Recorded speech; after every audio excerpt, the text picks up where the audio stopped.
Lion Lori is a over 20-year alderman in West Chicago. She holds numerous positions on the committees there in West Chicago in the local government.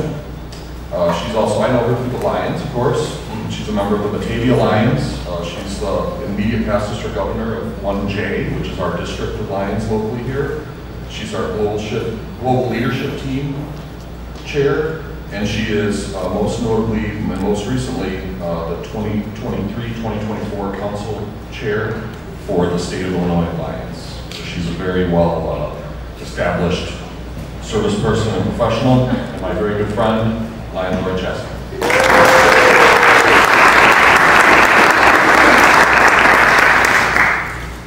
Thank you so much for having me here today. I truly appreciate it. I'm going to give a disclaimer right off the bat. This is a very old school PowerPoint. It's words on a page. For this group, I should have jazzed it up with lots of things flying in and lots of videos and lots of graphics. But the groups I'm used to presenting to are just impressed that I get words from a stick onto a screen. So take your phones out, Google whatever little snippets and pictures you think illustrate what we're talking about. This, for my benefit, is pretty interactive. I don't know what levels of leadership you've all already achieved. Hopefully today we're going to be talking about some things that will either validate things you already know, possibly expand or remind you of things you knew but forgot, and maybe take away some new things to think about as you develop your careers and make your personal leadership journey. The initial question that we're going to ask is, are leaders born? I'd love to hear some of your thoughts before we click forward. And thank you all my Lions friends for sitting in the back row. Okay, this is audience participation. I need to hear from someone or we'll be here for a very long time. A little bit more. Yes, ma'am. I do believe that some leaders are born, but I also do believe that, we are into becoming a leader. Okay, so we've got a vote for either or. Is everybody, yes ma'am, right there? I don't believe that they're necessarily born. I think people are born with natural characteristics that may help them become leaders a little bit easier, but if someone else has to work a little harder, that doesn't make them a worse leader. Absolutely. I agree with both comments so far. I do think some people are born with a skill set or an innate personality set that makes them more amenable to a leadership role, but I do think there are things that you can learn. And the most important thing for today is it is a false question that I just asked you. There we go. According to Stephen Covey, leaders are neither born nor made. Leaders choose to be leaders. And if you choose to be a leader, then there are absolutely things that you can focus on in your self-development. And very importantly for those who are mid or higher level leaders, things that you can look for in those around you to help you anticipate who the next generation of leaders coming up behind you will be. And those are the things that we're going to take a look at today. What it means to be a leader, how to recognize a leader, where potential leaders can be found, and some of the characteristics that need to be stressed. Yay. All of which I just said. See, just imagine that they're swooshing in and there's some kind of wonderful thing. So, leadership has been described as something most effective is able to change our beliefs about what we can do. There's another adage quote that I like to throw out. Managers help make us do what we don't want to do. Leaders inspire us to achieve things we never dreamt were possible. So a lot of us are managers who think we're leaders, and a lot of us are really leaders that think we're managers. So I think that it's all about the faith that you give people in their own abilities that distinguishes true leadership. See, there, she's right there. I read that. I know it's attributable to someone. I couldn't find it today. So whoever said this the first time, thank you so much. And so for this, I'd like you all to envision, I'm sure you've all seen the cute little snippet of two penguins walking towards a hole, and one of the penguins slaps the other penguin into the water. Just pretend that's the graphic that's out there. That's a manager. This is where we go into a little Lions thing, but I'll throw this out here to all of you as well. Lions in the back. Who are the leaders in our Lions clubs? How do you see them? Who are they? The officers, the president, secretary, treasurers, directors. Okay, all of those positions you view as leaders. Bob, do you have something else? I was going to say you, Lion Maury. You don't have to suck up to her anymore. And that's a perfect example of something. There are also those people who step up to do like a service project or to get a group together to do something for the community. Exactly, and that's what we're looking at. And for those of you in the corporate environment, is the leader always the boss? No. Who are some other types of leaders? Who do you see as leaders in your work groups? Who would be someone or some traits that you would identify as someone who actually leads you, who may not be the official boss or supervisor? No reflections, sir? Yeah, you guys aren't saying anything. You just want to eat pizza. Okay, that's good. I want to eat pizza too. But yes, it's important that we look beyond titles. I think that's the takeaway here.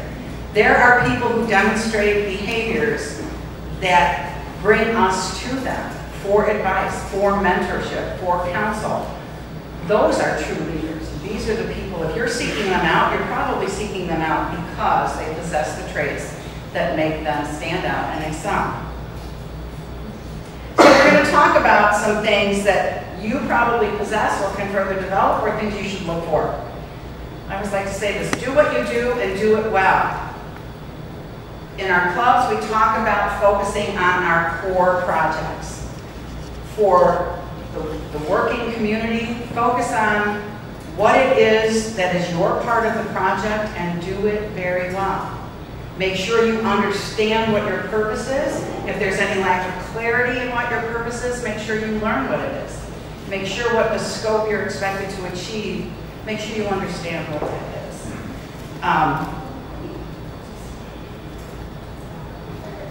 I love this one. Be patient.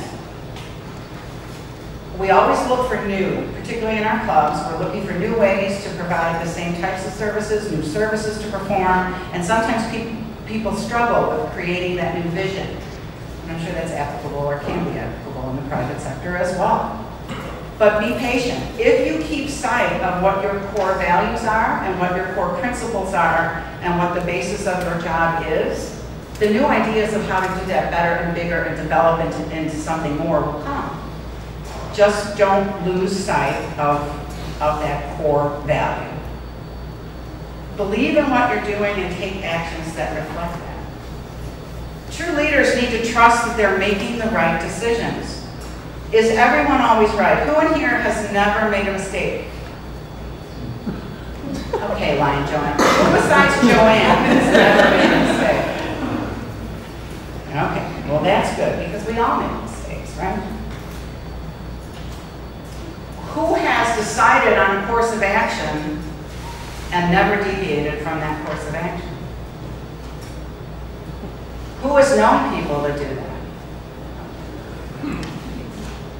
Sometimes it's important to take in new information, allow that new information in, and to have the strength to change your mind. Be strong enough to change your mind based on good information. Again, I keep going back to, if you go back to your center, your core, your belief system, you'll never really make a bad decision. You might be able to make a better decision with more information or a different decision. But if you stick true to yourself, you're going to make right decisions eventually. One of the most important things any leader can possess, in my opinion, is the ability to say, I've made a mistake. I was wrong. Sorry about that. Let's move on. Who's known people that can't say that? I deal with that a lot in people that do training or new people to the organization I used to work in. And my background, I'll touch on that later. Admissions allow you to move forward. It demonstrates to those around you that you have the courage to change your mind, that you have the courage to move forward from a mistake. But even more importantly, it shows them, the people that are subordinate or moving up or you're trying to bring along, that it's okay to make a mistake. Because if you as a leader can make a mistake and own that, it shows people there is freedom there, that there is not a mistake from which you can't come back, that they don't need to be fearful of error to the extent that they are fearful of taking action. So we need to demonstrate all of the qualities that we're looking for. Let everyone see that change is possible from the bottom up.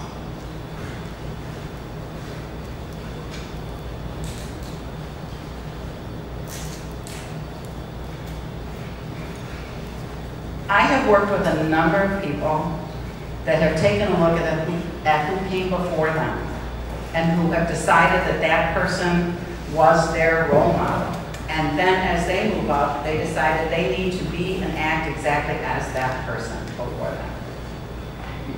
That might work for the short term, but sooner or later, who you are is going to sneak into your activity and your action. And that's okay, because, and I'm picking them right there, I have great respect for Terry, who's sitting there guarding my purse and her blank shirt in the back row, you bums. And if my goal in life was to emulate everything she did the way she did, the best I could be would be the second best Terry. Why would I want to be the second best anything? When in my world, I can be the best Lori Chassee that I can be.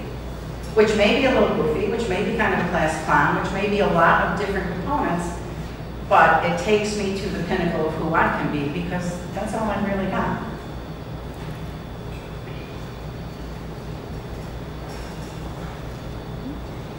Cool things you can read and learn, everything there is to know about leadership.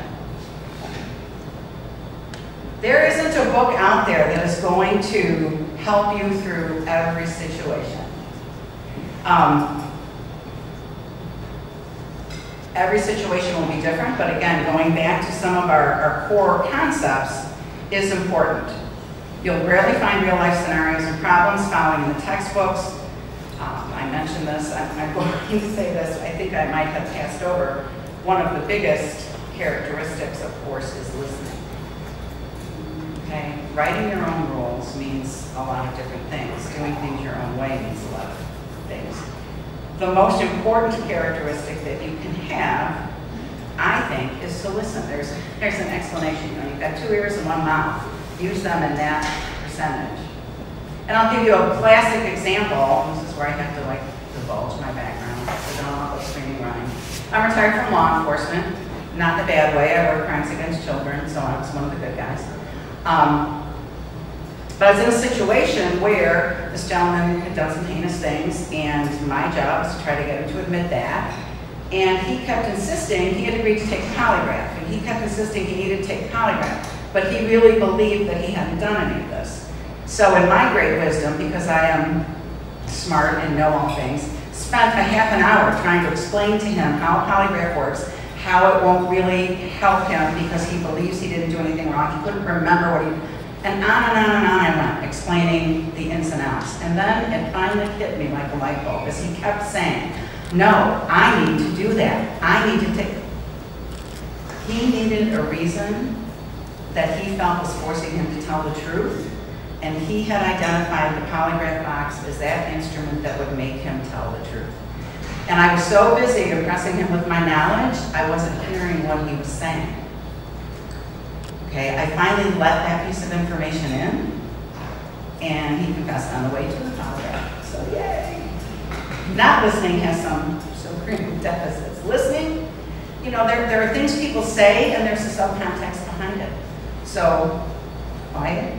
Listening, active listening. We talk about it a lot of us aren't real good at it. It's important to develop trust. And what we just talked about is one way. When I finally heard him, he trusted me enough then to finally tell me what had happened. Trust and transparency go hand in hand. And again, it's as much about building the ability in yourself as letting the people that you work with see that.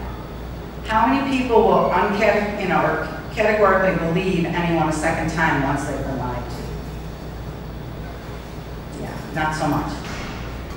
So if you expect to build trust, you need to be honest, you need to be transparent, you need to tell people what's happening and why. And sometimes the why is a hard why, but you still have to do it. We talked a little bit about making mistakes. It's important to take risks too. Risks can result in failure. Failure can result in growth. There is no reason to be fearful of failure because without the possibility of failure, there is no chance of success. Without confidence, it's almost impossible to have the support of those around you. I use this example at the meeting where we did this. And believe me, the first presentation was much better. But one of the things that we talked about was if I had gone to that group and said, you know, I got this secret program, I kind of got to do, would you let me do it? I'll buy you pizza, do. Would they have been thrilled about what they were going to sit down and hear? Or if I said, look, I got this leadership presentation, it's got some old info, it's got some new info, it's got some good info, I'd like to share it with you, can you stay? What evokes a better response? I think it's pretty clear. Okay, we talked about listening. Don't be afraid as a leader to let other people take on some of the responsibilities. This can be a really hard one. I think a lot of us get into a situation where we say, well, I know how to do it. I know how to do it the best. It'll just be faster if I do it myself. How is that leading? How is that encouraging people to do things they haven't imagined they can do? How is that helpful to those around you? And how is that demonstrating your leadership? And I think one of the signs of a truly successful leader is the team around them. If you have a full, functioning, successful, best that they can be team, what does that say about you as a leader? It says you've done some right things.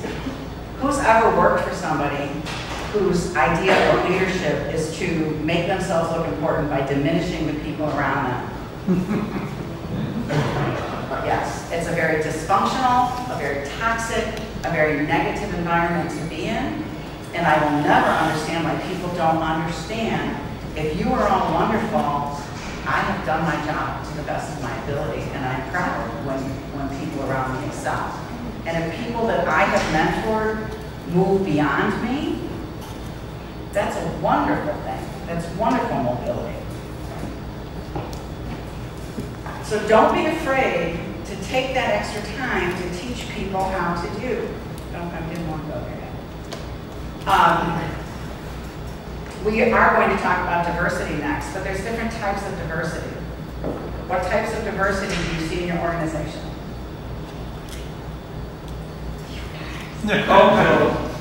Cultural diversity. Gender diversity. Educational diversity. You guys are good. You guys are with it. Lions, anything? Nothing? We got them all. Age diversity. Age diversity. Thank you very much. Yeah, a lot of people think about diversity only in terms of cultural or racial, but you've hit on a lot more of them. Absolutely. Diversity, just even of thought. Having people around who don't always agree with you. Because if everybody thinks the same thing and just says yes to every idea I throw out, how is that building on anybody's strength? How is that expanding our ideas? How is that helping develop the next steps? It isn't. I think it's important to have diversity of thought. It's important to promote that. Diversity of style. I am a very A to B, rule-following kind of human being. Does it help me to surround myself with people who think perhaps more like John?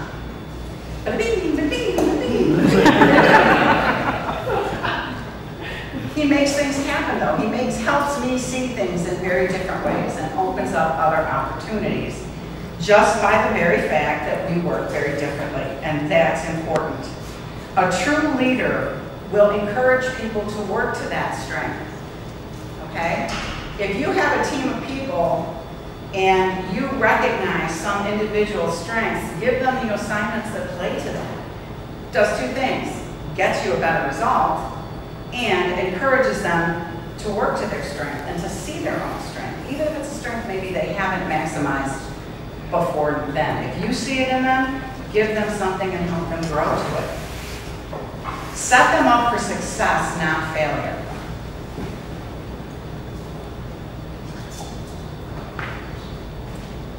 Bringing the best out of people is not a quality many leaders possess. So it is up to you to refine the skill and give people confidence. If you don't know how to do it, practice it. Practice it with your friends. Talk to people. What do you do well? What do you like to do? How can I see that in you? What did you show me that I didn't pick up on? How can I help you develop into a better you? The next thing I want to talk about beyond that is, we talked about the leader who needs to diminish people, who isn't really a leader. How about the leader that walks into a room and says, I'm all there is, ain't no more, I'm the best it's ever been, just grab my coattails, kids, we're going to the moon. Blah, blah, blah, blah, blah. It helps a little bit to stay humble. You developed from point A to point Z in your leadership, or are somewhere in the middle of that. Don't forget where you came from. Don't allow yourself to separate yourself from where you came from. Make sure you understand the journey. Make sure you help others identify where they are on that journey, and continue on the journey yourself, giving proper respect to where you came from. One of my favorite things to do in Wisconsin with my brother, he says 5 o'clock at the boat launch is the most entertaining time in the world, and he sits back and makes fun of everybody who doesn't know how to get the boat out of the water. And then I pull up the video of him the first time he tried it. So it's kind of like that. Don't isolate and insulate yourself. Admit when you're wrong. We already talked a little bit about having the courage to change your mind, because the signs will come out of whack. Succeeding as a leader does not mean, well, you can read it, give up being who you are. Staying true to yourself, being the same person, helps you become stronger. I could try, and I mentioned this before, being less than who I am. I'm a big personality, I've got a big mouth, I like to be informal, I like to tell jokes. That is my leadership style. I can be serious and appropriate when I need to be, but at the end of the day, if we're meeting, if we're developing, if we're talking, if we're moving forward, I am who I am. Take it or leave it, and that should be you as well. As long as you're not doing anything that's hurting anybody. A couple of these next slides we've already talked about, and I know you have work to get back to and things, so I'm going to talk about two things that are overlooked frequently, particularly in this day and age. There is an aspect of leadership that is often overlooked because we think of it as just a human characteristic. Warren Buffett, who's heard of him? He says when you're looking for someone for your organization, there are 3 key things that you need to look at: integrity, intelligence, and energy. His position is, if you don't have that first one, integrity, don't even worry about the second 2. Because integrity is kind of a lost art in some circles. And I think it's important that we make sure we all understand how critical it truly is. There was a recent business study done that indicates that 40% of workers today don't think that their employers would do anything if they brought an issue of integrity to them. So as a leader, you need to make sure that people who work for you know that that is not true, that integrity matters from the top down. And as you move forward in your own journey, make sure you are thinking about integrity, make sure you are building a positive reputation, and make sure you're guarding that with your life. And how do we do that, and how do we see that? You see it in your actions, you see it in your words. You can ask yourself some core questions. Am I responsible for my own behavior? Do Do I take responsibility, or am I constantly pointing the finger about why I had to do something I didn't really want to do? Well, it's not my fault that I doctored these numbers. My boss wanted these numbers to read a certain way. I had to do it. No, you do. No, you do. Do I hold myself accountable for the decisions that I make? That's key in demonstrating your personal integrity. Am I a good role model for the people that I work with? Okay, do I follow through on my commitments? It takes a lifetime to build a good reputation and a single minute to destroy it. I said in my role in law enforcement, I had to testify quite a lot. And somewhere along the middle of my career, I had a very young new attorney, prep me for my testimony. And at a certain point, I said something a certain way. And she said to me, well, if you said it this way, it would be stronger. And I said, and if I said it that way, it wouldn't be truthful. And all I have to do is lie one time and be found for that, and my career is over. My credibility is shot forever. So you need to model, you need to keep your own moral standards, make moral and ethical decisions, and there is a difference between morals and ethics. I'm not going to get into a religious discussion. We talked about writing your own rules and being transparent. We just ran through these. So as you're going through, do you honor your commitments? And importantly, do the people that work for you honor theirs? If someone is consistently not meeting their deadline or not able to come through on something they promised to deliver, what is your next step? As a leader, do you snatch it away and say, I knew I should have done this myself? Or do you say, I'm noticing we're having trouble hitting some of these benchmarks. What's going on? And then listen. Actively, completely, totally listen. What are you not getting supports that you need? Are there pieces of the puzzle that you don't understand fully? Do you need additional direction? Do you need additional material? Do you need? What do you need is the second best question a leader can ask. Or statement. After, I don't know, but I'll find out. What do you need? What can I get you? What can I give you that we're not giving you if that's what the problem is here, that you're not meeting the benchmarks? But make sure that you are meeting yours.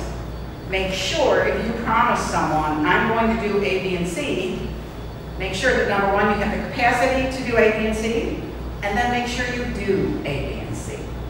Because again, it goes back to your integrity, your reliability, what people will expect of you going forward. The last thing in the whole leadership structure I want to talk a little bit about is kindness. Does it matter? Yes. Absolutely. Somebody tell me why. Why do you think kindness matters as we're talking about leadership? Shows you care. Pardon? Shows you care. Shows that you care. Absolutely.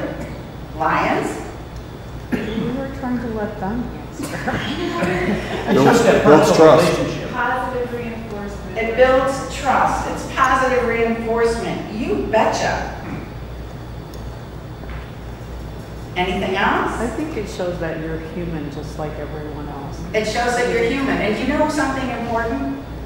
Employees and followers work harder for someone who shows them kindness. Absolutely. Amen. I finally got an amen. Hallelujah. Absolutely it does. Didn't your parents or grandparents or somebody ever tell you catch more flies with honey? Absolutely. If I walk into a room, I used to have 18 investigators work for me. If I walked in and screamed at everybody, how much would, how much are they going to improve? That's not going to work. There's some other reasons, though. Reasons for you to be kind. Reasons for your own minimization of stress. Reasons for your own growth. Kindness, giving out kindness makes you happier. Okay? It improves your immune system and your health. Crabby people are sicker people. Go figure. Okay? Lowers your rate of depression. I don't know, I'm pretty kind, I'm pretty depressed. press, so I don't know. It does help to make you feel more creative. This is all science. It's science, people. It does cause your employees to work harder. It does increase endogenous opioids in the brain. It gives you a natural high. Just being kind. Who knew? Emotional warmth turns on your oxytocin, reduces your blood pressure. So besides being kind to the benefit of those around you, I'll use the, what's in it for me philosophy. Well, there's lots in it for you. Kindness is good for you as well as it is for those around you. I am going to apologize that some of this got a little cattywampus and a little out of order. Don't know why. Must have been operator error this time. At this juncture, I've thrown out a lot of stuff. I hope some of it is something that's making you think a little bit more about your own journey and going forward and the traits that you should look for and develop.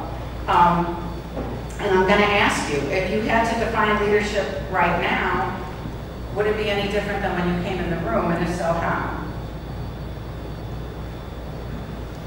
Is there anybody in this room who was confusing management and leadership? Okay. Thank you for that. So we now know that leadership is a giant bubble of encouraging and inspiring people to do things that they never suspected they had the ability to do. So that's a good thing. What are some of the things we talked about? Some of the characteristics. Do you know a few of them now that you didn't know when you came in? Integrity. Integrity. Integrity. Humble. Kindness. Great. I think that this explains a little bit, even though you never said the words, this is what servant leadership is all about. It's encouraging and motivating your employees to excel. That's a servant leader, not a boss, not a manager. Everybody hear that? Servant leadership, not a bossy boss. Absolutely. We learned that very well at Lions because, we don't get paid. So, so kindness does matter. And we just get free pizza. Well, any comments, any questions? I really thank you all for taking time out to be here. I thank you for allowing me to be here. Last time we did this, we had technical difficulties. Today, we had operator error. But at the end of the day, it's been lovely spending time with you, so thank you very much for